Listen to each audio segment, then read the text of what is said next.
அனைத்து விவசாயிகளுக்கும் வணக்கங்க. இயற்கையோடு இணைந்து பயணம் செய்யும் டைட்டில் இன்னைக்கு 3வது வீடியோ. எதை பற்றி பேச போகிறேன்னா முள்ளங்கி பற்றி தான். யார் பேச போகிறாங்கன்னா சாந்தகுமார் அண்ணன். அவரே கூப்பிடலாமே.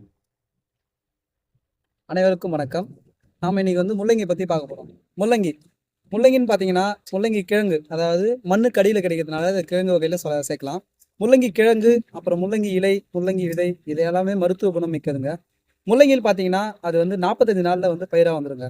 45 நாளில் எப்படின்னா, இப்போ ஒரு ஏக்கருக்கு ஒரு 10 கிலோ விதையை நீங்கள் பயிரிட்டிங்கன்னா ஒரு கிட்டத்தட்ட ஒரு 20லேருந்து 30 டன்னு அந்த அளவுக்கு அறுவடை செய்கிறாங்க. நல்ல லாபம் பெறலாம் இதுலேயும், முள்ளங்கிலையும்.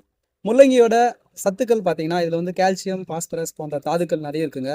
அது இல்லாமல் vitamin C, vitamin B12 complex, இந்த மாதிரி வைட்டமின்ஸும் இருக்குங்க. முள்ளங்கியோட நன்மைகள் பார்த்தீங்கன்னா ஃபஸ்ட்டு செரிமானத்துக்குன்னு பார்த்தீங்கன்னா இதில் நார் சத்து அதிகமாக இருக்குங்க. குடலோட ஆரோக்கியத்தை மேம்படுத்த உதவுகிறது. குடல் சிக்கல் அதெல்லாம் போக்குறதுக்காக முள்ளங்கி பயன்படுதுங்க. ரெண்டாவது இதயத்துக்கு பார்த்தீங்கன்னா இதில் இருக்கிற ஆக்சிஜனேட்டரிகள் இதய நோய் வராமல் தடுக்குதுங்க. மூணாவதாக பார்த்தீங்கன்னா கல்லீரல் பிரச்சனை.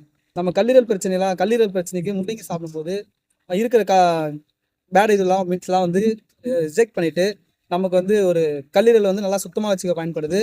அது இல்லாமல் சிறுநீரக பிரச்சனையும் வராமல் தடுக்குதுங்க. அப்புறம் பார்த்தீங்கன்னா நீரிழிவு நோய் வரவே வராதுங்க. ஆக்சுவலாக நம்ம முள்ளங்கி அதிகமாக சாப்பிட்றதுனால நீரிழிவு நோயை, இந்த டயபெட்டிஸ்ன்னு சொல்கிறோம், அதை கண்ட்ரோலாக வச்சுக்கலாங்க. இந்த மாதிரி இருக்குது. இன்னொரு விஷயம் பார்த்தீங்கன்னா முள்ளங்கியில் நிறைய சத்து இருக்குங்க. நீங்கள் சாப்பிட்றத பொறுத்து தாங்க. அதே மாதிரி தீமைன்னு பார்த்தீங்கன்னா இது ஆரஞ்சு பழத்துக்கூடையும் தேநீர் கூடவும் கலந்து சாப்பிடவே கூடாதுங்க. சாப்பிட்டு இப்போ நம்ம ஆரஞ்சு பழம் சாப்பிட்றதோ இல்லை தேநீர் குடிக்கிறதோ அந்த மாதிரி இருக்கவே கூடாதுங்க. அப்படி இருந்தீங்கன்னா மலச்சிக்கலை நம்ம சந்திக்க வேண்டியிருக்கும். அது இல்லாமல் வயிற்று கோளாறு பிரச்சனைக்கும் வரத்துக்கான வாய்ப்பு இருக்குங்க. அதனால் இந்த மாதிரி சாப்பிடாதீங்க.